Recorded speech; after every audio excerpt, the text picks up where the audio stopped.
শিশুর শেখার শুরুটা হোক সহজ ও আনন্দদায়ক। ৩ থেকে ৫ বছর শিশুদের বিজ্ঞান ও প্রযুক্তি শিক্ষা বিষয়ের আজকের এই ভিডিওতে আপনাকে স্বাগত। আমাদের পাঠশালা প্রিস্কুল চ্যানেলটি সাধারণত ০ থেকে ৫ বছর শিশুর প্রারম্ভিক বিকাশ ও শিক্ষার উপর বিভিন্ন ভিডিও পাবলিশ করে যাচ্ছে। বাবা-মা, শিক্ষক, কেয়ার গিভার অথবা বাড়ির অন্যান্য যেকোনো সদস্য যারা ০ থেকে ৫ বছর শিশুর বেড়ে ওঠার সাথে সম্পৃক্ত, আমি তাদের অনুরোধ করব চ্যানেলটি সাবস্ক্রাইব করে আমাদের সাথেই থাকুন এবং চ্যানেলের সমস্ত ভিডিওগুলো ধারাবাহিকভাবে দেখতে থাকুন। আশা করি উপকৃত হবেন। অনেকেই হয়তো ভাবতে পারেন, ছোট বাচ্চাদের আবার বিজ্ঞান কি? ওরা বিজ্ঞান সম্পর্কে কী বা বুঝে, তাই নয় কি? আজকের এই ভিডিওতে মূল উদ্দেশ্য হচ্ছে ৩ থেকে ৫ বছর শিশুদের বিজ্ঞানের বিভিন্ন আবিষ্কার নিয়ে ভাবতে উৎসাহিত করা, যার মাধ্যমে তারা বিজ্ঞান মনস্ক হবে, জীব, জড়, উদ্ভিদ ও প্রাণী সম্পর্কে জানবে এবং যানবাহন ও নিত্য ব্যবহার্য প্রযুক্তি সম্পর্কে প্রাথমিক ধারণা লাভ করতে সক্ষম হবে। আমি আশা করি বিজ্ঞান সম্পর্কে অন্তত এটুকু হলেও শিশুদের শেখানো যেতে পারে। আপনি কি মনে করেন? আশা করি আপনার মতামত কমেন্টসে জানাবেন। চলুন তাহলে ভিডিওটি শুরু করা যাক। আমরা বিজ্ঞানের যে বিষয়টি নিয়ে আমরা এখন কথা বলবো সেটার টপিকসটা হচ্ছে কি হচ্ছে, কেন হচ্ছে। এই কি হচ্ছে, কেন হচ্ছের মধ্যে আরও 5টি টপিকস নিয়ে আমরা আলোচনা করব, যেগুলো খুবই ইন্টারেস্টিং।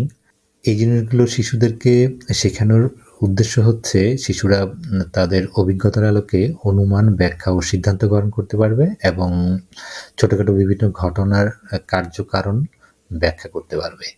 এখানে কি হচ্ছে, কেন হচ্ছে, এর মধ্যে যে 5টি বিষয় রয়েছে তার মধ্যে প্রথম হচ্ছে রৌদ্র ও ছায়ার খেলা, দ্বিতীয়ত হচ্ছে ভাষা ও ডোবার খেলা, তৃতীয়ত হচ্ছে বাতাসে পাতা নড়ে।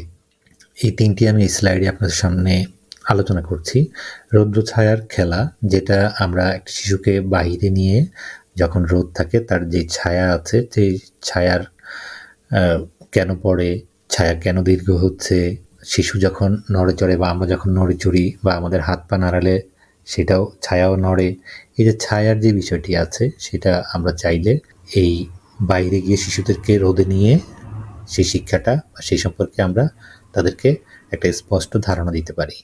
দ্বিতীয়ত হচ্ছে ভাষা ও ডোবার খেলা, যেমন আমরা চাইলে একটি পাত্রে পানি নিয়ে সেখানে একটি পাতা আমরা ভাসিয়ে দিতে পারি, আবার সেই পানিতেই যদি আমরা একটা পাথর দেই সেটা ডুবে যায়, সেটা আমরা শিশুদেরকে দেখাতে পারি এটা ডুবে গিয়েছে।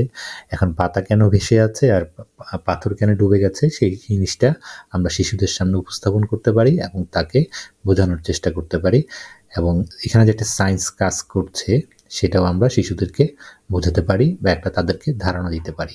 তৃতীয়ত হচ্ছে বাতাসে পাতা নড়ে। যখন বাতাস বয় তখন খুব জোরে যখন বাতাস বয় তখন পাতা নড়ছে, বাইরে গিয়ে আমরা শিশুদেরকে দেখাতে পারছি গাছের পাতা নড়ছে, অথবা আপনি হাতে একটি কাগজ নিয়েও দেখাতে পারেন বাতাসে কাগজটি নড়ছে। এখানেও যে সায়েন্সের বিষয় রয়েছে, বাতাসের মাধ্যমে যে বল প্রয়োগ হচ্ছে সেটাও আমরা শিশুদেরকে চাইলে এই প্র্যাকটিক্যাল কাজের মাধ্যমে তাদের যে ধারণাটা দেওয়ার উদ্দেশ্যে আমরা এই কার্যক্রমটা করাচ্ছি সেটা তাদের মধ্যে স্পষ্ট করতে পারি। কি হচ্ছে, কেন হচ্ছে পরবর্তী যে দুটো বিষয় আছে, মেঘ থেকে বৃষ্টি হয় এবং সুইচ টিপলে বাতি জ্বলে। অর্থাৎ মেঘ থেকে বৃষ্টি হচ্ছে, আমরা শিশুরা সাধারণত যখন 3 থেকে 5 বছর হয় তারা কিন্তু বুঝতে পারছে যে আকাশে মেঘ আছে, আমরা মেঘের সাথে তাদের পরিচয় করিয়ে দিতে পারি। তারপর মেঘ থেকে বৃষ্টি হচ্ছে, এখানেও যে একটি বিজ্ঞানের বিষয় রয়েছে সেটাও তাদের সামনে আমরা তুলে ধরতে পারি এবং তাদেরকে এই জিনিসটা বোঝানোর চেষ্টা করতে পারি। আকাশে মেঘ কিভাবে জমলো এবং মেঘের কারণে যে বৃষ্টি পড়ছে সেই জিনিসটা আমরা শিশুদেরকে চাইলে প্র্যাকটিক্যালি যখন বর্ষাকাল আসে তাদেরকে আমরা সেটা ধারণা দিতে পারি এবং তাদেরকে সেটা বুঝিয়ে দিতে পারি যে এখানে বিজ্ঞানের একটি বিষয় রয়েছে। তারপর হচ্ছে সুইচ টিপলে বাতি জ্বলে। আমরা প্রতিনিয়ত শিশুরা এটা দেখে থাকে যে রাতে আমরা বাতি জ্বালাচ্ছি অথবা সুইচ টিপে আমরা ফ্যান চালাচ্ছি। এখানে এই যে সুইচ দিলে বিদ্যুৎ প্রবাহের মাধ্যমে একটি বাতি জ্বলছে অথবা একটি ফ্যান চলছে সেটা কিন্তু আমরা শিশুদেরকে বোঝাতে পারি। আর এখানে যে সতর্কতার বিষয়গুলো আছে সেই সম্পর্কেও কিন্তু আমরা শিশুদেরকে সচেতন করে তুলতে পারি। এরপরে আমরা প্রাণীবিদ্যা নিয়ে একটু শিশুদেরকে ধারণা দেওয়ার চেষ্টা করব। যেখানে রয়েছে জীব ও জড়র বিষয়। উদ্দেশ্য হচ্ছে শিশুরা যেন জড় যে বস্তুগুলো রয়েছে সেগুলো যেন চিনতে পারে এবং জীবের যেই অস্তিত্ব রয়েছে সেটাও যেন তারা বুঝতে পারে, এবং দুটো জীব এবং জড় এই দুটোর মধ্যে যে পার্থক্যগুলো কী কী সেগুলো আমরা শিশুদেরকে বোঝানোর চেষ্টা করব আমাদের এই কার্যক্রমের মাধ্যমে।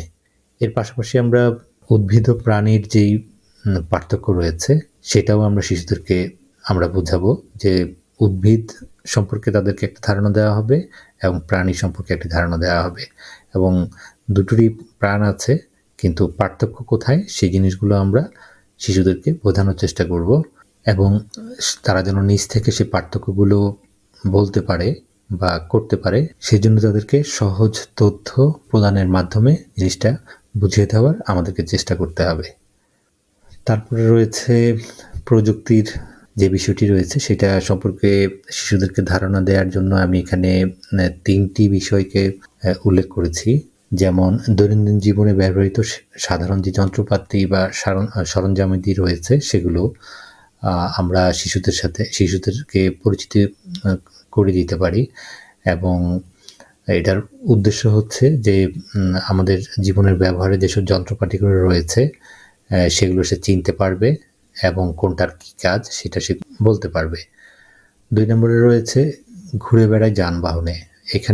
এখানে উদ্দেশ্য হচ্ছে আমাদের স্থলপথের যানবাহন সম্পর্কে বলতে পারবে, জলপথের যে যানবাহনগুলো আছে সেই সম্পর্কে তারা বলতে পারবে, এবং আকাশপথের যে যানবাহন রয়েছে সে সম্পর্কেও সে বলতে পারবে।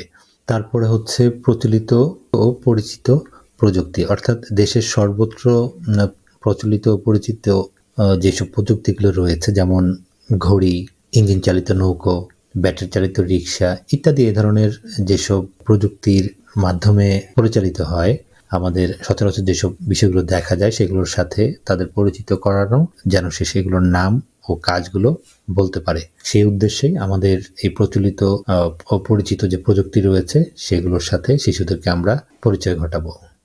এরপর আমরা সবাই কাছাকাছি একটি কার্যক্রম রয়েছে যেটার মাধ্যমে আমাদের উদ্দেশ্য হবে তথ্য যোগাযোগের যেই প্রযুক্তিগুলো রয়েছে, যেমন radio, television, computer, mobile phone, এগুলোর নাম জানবে এবং সেগুলো সে শনাক্ত করতে পারবে, এবং তথ্য ও যোগাযোগের বিভিন্ন প্রযুক্তির যেই ব্যবহার এবং সেটা কিভাবে ব্যবহার করতে হয়, অর্থাৎ সৎ ব্যবহার, বা বর্তমান সময়ে দেখা যাচ্ছে স্ক্রিন টাইমের একটা বিষয় আছে, এগুলোর প্রতি আমরা শিশুদেরকে এই সময় থেকেই আমরা চাইলে সচেতনতা তাদের মধ্যে বৃদ্ধি করতে পারি, এবং কম্পিউটারের যে বহুমুখী ব্যবহার রয়েছে সেগুলো সম্পর্কে তাদেরকে ধারণা দিতে পারি, তারপর টেলিভিশন সম্পর্কে তাদেরকে একটা ধারণা দিতে পারি। এই সব কিছুই যে আমাদেরকে কাছাকাছি করছে, যে এইগুলোর মাধ্যমে যে আমরা আমাদের একজনের সাথে একজনের যে যোগাযোগের যেই বিষয়গুলো সহজ হচ্ছে, এই জিনিসগুলো তাদের সামনে খুব সাবলীল ভাষায় উপস্থাপন বা বোঝানোর চেষ্টা আমরা এই কার্যক্রমের মাধ্যমে করতে পারি। এই ছিল বিজ্ঞানের আমাদের সংক্ষিপ্ত সিলেবাস। কি শিশুদের বিজ্ঞানের কিছু শেখানো যাবে বলে কি মনে হলো? কমেন্ট বক্সে আমাকে জানাবেন। ভিডিওটি ভালো লাগলে লাইক ও শেয়ার করে অন্যদের দেখার সুযোগ করে দিন, আর শিশু শিক্ষার উপর এই ধরনের বিভিন্ন ভিডিও পেতে চ্যানেলটি সাবস্ক্রাইব করে আমাদের সাথেই থাকুন। তবেই দেখা হবে পরবর্তী ভিডিওতে। ততক্ষণ ভালো থাকুন। আল্লাহ হাফেজ।